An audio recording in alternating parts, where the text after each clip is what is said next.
Lucas. Capítulo 5. La pesca milagrosa.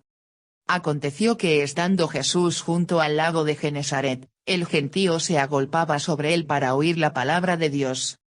Y vio dos barcas que estaban cerca de la orilla del lago, y los pescadores, habiendo descendido de ellas, lavaban sus redes. Y entrando en una de aquellas barcas, la cual era de Simón, le rogó que la apartase de tierra un poco, y sentándose, enseñaba desde la barca a la multitud. Mateo 13. 1-2 Marcos 3. 9-10 Marcos 4. 1. Cuando terminó de hablar, dijo a Simón: bogad mar adentro, y echad vuestras redes para pescar.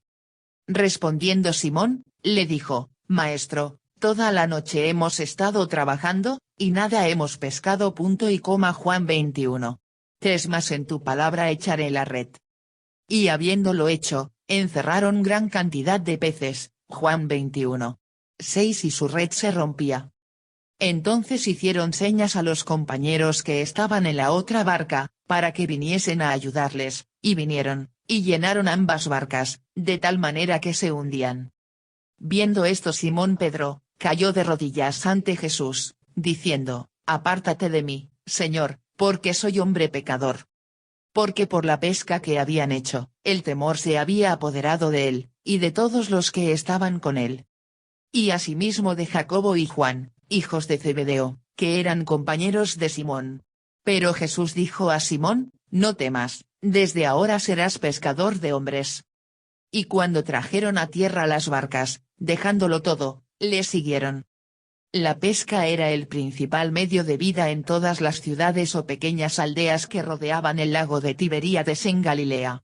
En los tiempos de Jesús, el oficio de pescador era propio de gentes de las clases más bajas, sin apenas cultura, que no cumplían los deberes religiosos y estaban al margen de muchas otras pautas sociales de la buena educación.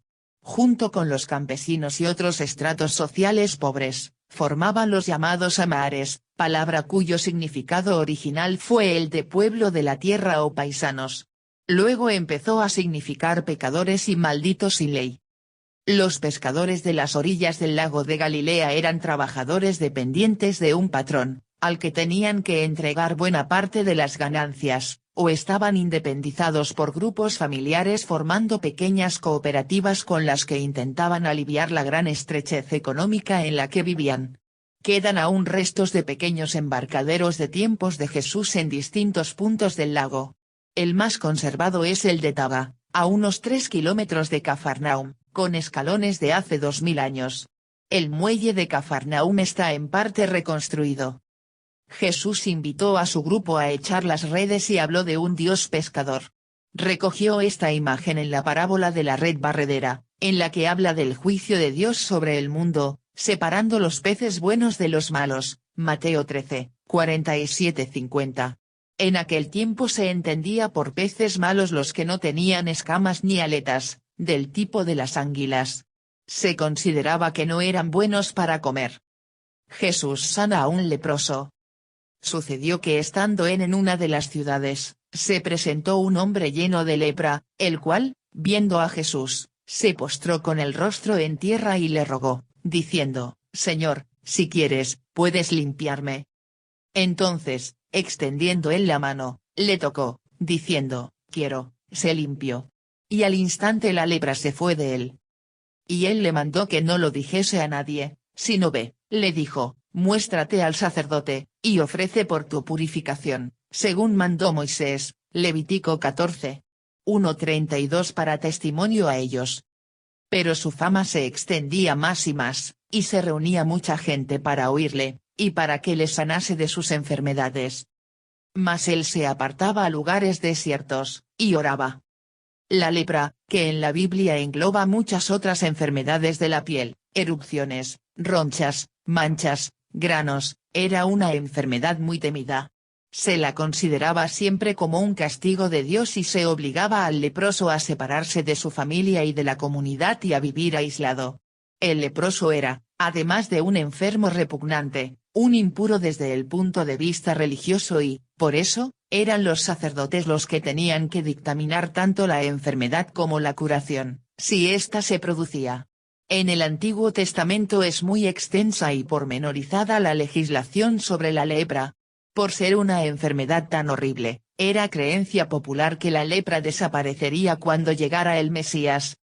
Los leprosos debían vivir apartados, en cuevas. No podían acercarse a las ciudades y, cuando iban por un camino, tenían que gritar para prevenir a los sanos de su impureza. El aislamiento al que se les sometía no estaba basado únicamente en el contagio que producía la enfermedad, sino en razones religiosas. Estos enfermos eran malditos de Dios.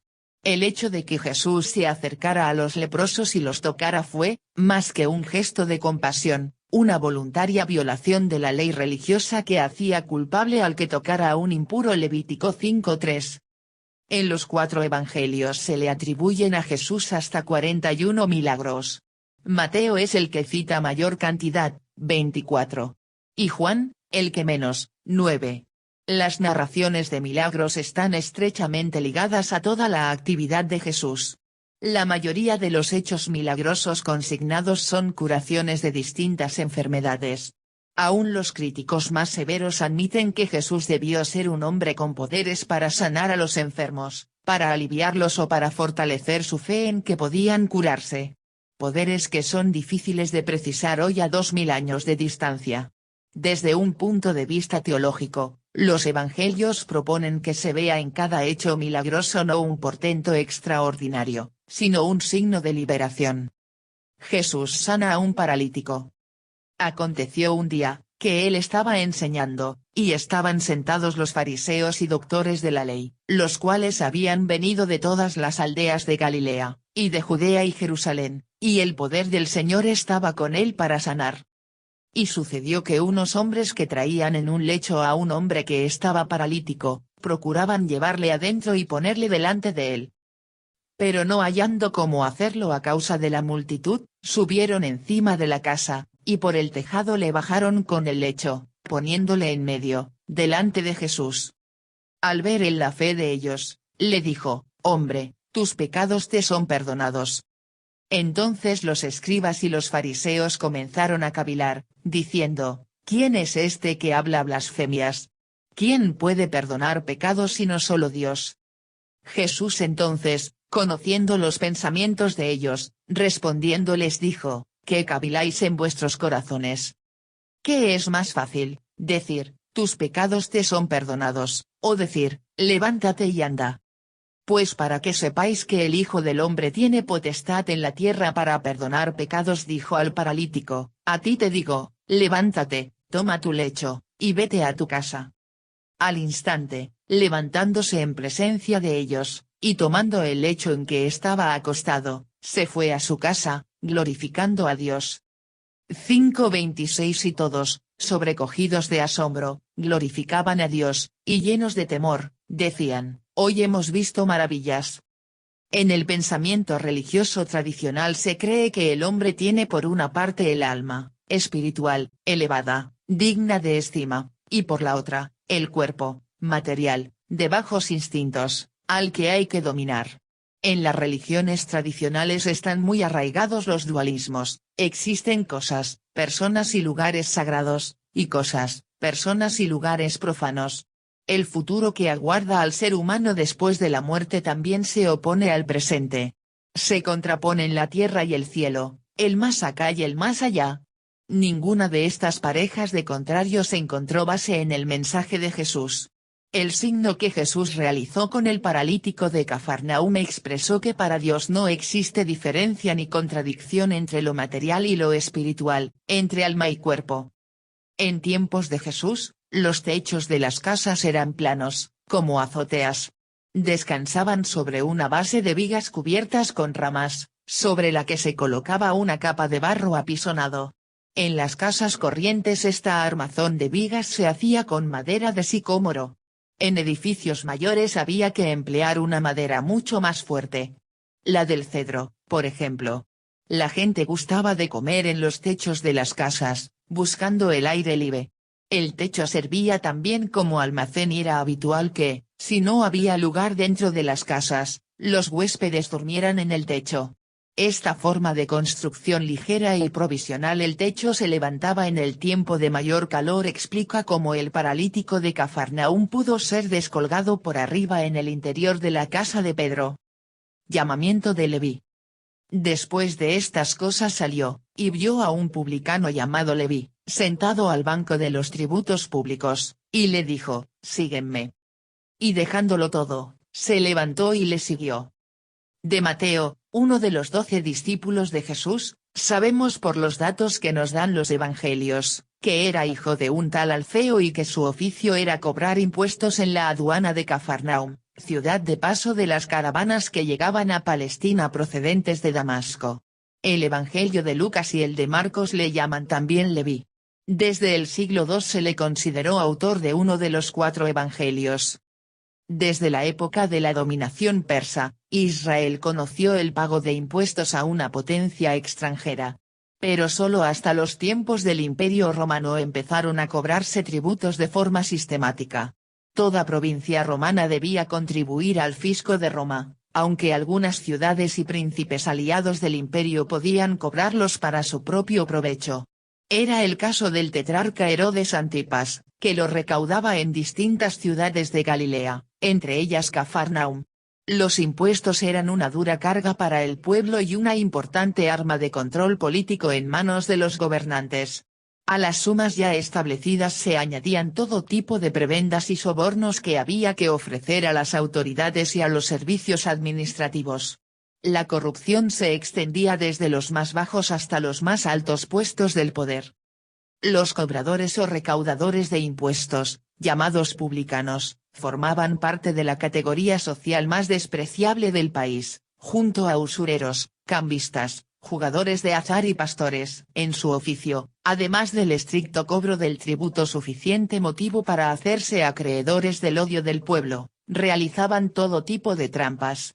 Por estar basado en el fraude y por ser imposible de conocer el número de todos los estafados o engañados, ser publicano era una mancha social que suponía la pérdida de todos los derechos civiles y políticos. En el lenguaje popular, los cobradores de impuestos se asociaban siempre con ladrones, paganos, prostitutas, asesinos y adúlteros, con la hez de la sociedad. Todo esto pone de relieve el fuerte escándalo que constituyó el que Jesús llamase a un publicano a formar parte de su grupo y el que dijese en varias ocasiones que su mensaje estaba destinado a publicanos y pecadores. En tiempos de Jesús se escribía usualmente en papiros. El papiro era un arbusto acuático, que crecía cerca de los pantanos. Se cosechaba al norte del lago de Tiberíades. Con sus fibras se hacían cestas, barcas y una especie de papel que podía enrollarse con facilidad. La tinta con la que se escribía sobre el papiro era un colorante negro, formado principalmente de hollín, bastante espeso. Muchos escribientes llevaban el tintero colgado a la cintura. Los recaudadores de impuestos tenían que dominar la escritura. Y debían tener también nociones de griego, porque en su oficio se relacionaban con comerciantes de otros países. Frente a los conocimientos que tendría un hombre como Mateo, la cultura de Jesús resultaba notablemente inferior. Y Leví le hizo gran banquete en su casa, y había mucha compañía de publicanos y de otros que estaban a la mesa con ellos. Y los escribas y los fariseos murmuraban contra los discípulos, diciendo, ¿por qué coméis y bebéis con publicanos y pecadores? Lucas 15. 1-2. Respondiendo Jesús, les dijo, los que están sanos no tienen necesidad de médico, sino los enfermos. No he venido a llamar a justos, sino a pecadores al arrepentimiento. El publicano o recaudador de impuestos, además de ser aborrecido por el pueblo, era un ciudadano proscrito civilmente. Su testimonio no tenía ningún valor jurídico y de alguna forma se le equiparaba al esclavo, por la inferioridad en la que se encontraba ante el resto de sus compatriotas. Como pecador, se le rechazaba moralmente y esto llegaba al extremo de que el dinero proveniente de las cajas del cobro de impuestos no podía aceptarse como limosna para los pobres por considerarlo dinero injusto. El desprecio popular se extendía también a la familia de los publicanos. Entre los orientales, comer con una persona en la misma mesa es muestra de respeto, de fraternidad y de perdón. Compartir la mesa era compartir la vida. Que Jesús no solo se relacionara con publicanos, sino que compartiera con ellos la mesa resultó un gran escándalo. Al escándalo moral se unía el escándalo político por ser los publicanos colaboradores de Roma. Las comidas de Jesús con publicanos y pecadores tuvieron también significación teológica. En los evangelios son presentadas como una anticipación del banquete final del mundo, en el que Dios sentará a su mesa en los primeros puestos a los que los buenos rechazaron como los últimos. Separarse de los pecadores era el máximo deber de un hombre que quisiera agradar a Dios. La religión que practicaban los piadosos en tiempo de Jesús sostenía que Dios rechazaba al pecador y solo lo acogía si se arrepentía y cambiaba de conducta. Solo entonces, el pecador era objeto del amor de Dios, cuando se transformaba en justo. Jesús revolucionó esta arraigada idea religiosa proclamando, con palabras y acciones que para Dios no cuenta la moral, que Dios demuestra un amor especial a los considerados inmorales. Esta idea era escandalosa, representaba la disolución de toda moral. Hasta el final de su vida Jesús fue acusado por las personas decentes de una conducta inmoral, porque bebía y comía con publicanos y pecadores.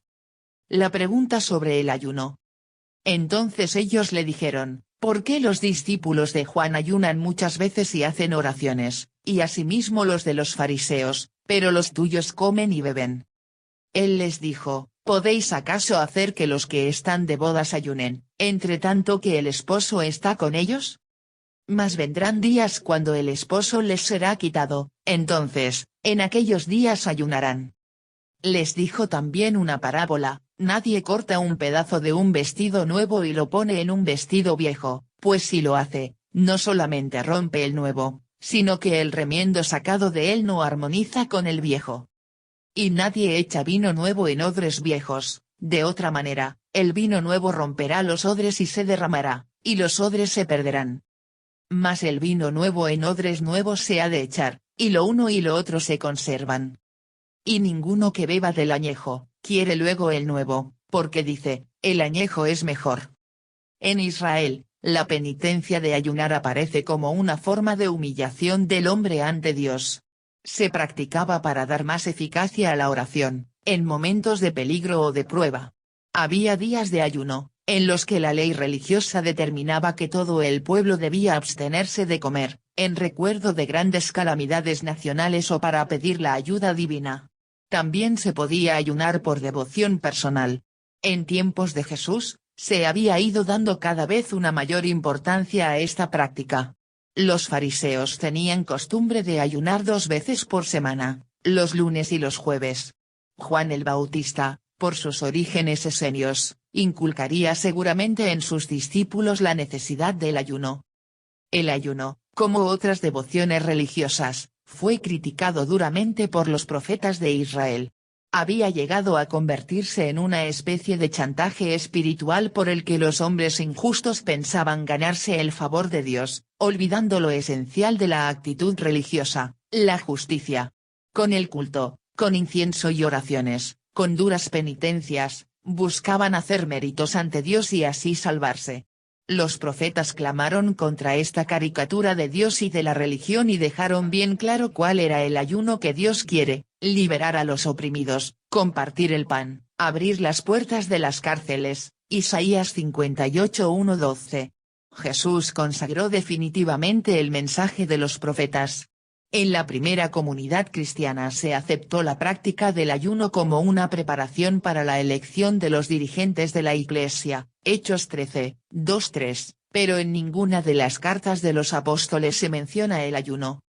Jesús fue un hombre alegre, a quien los que ayunaban acusaron de borracho y de glotón, Mateo 7:33-34.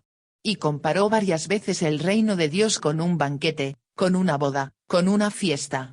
Ninguna de las prácticas tradicionales de penitencia de algunos grupos cristianos tiene sus raíces en Jesús de Nazaret.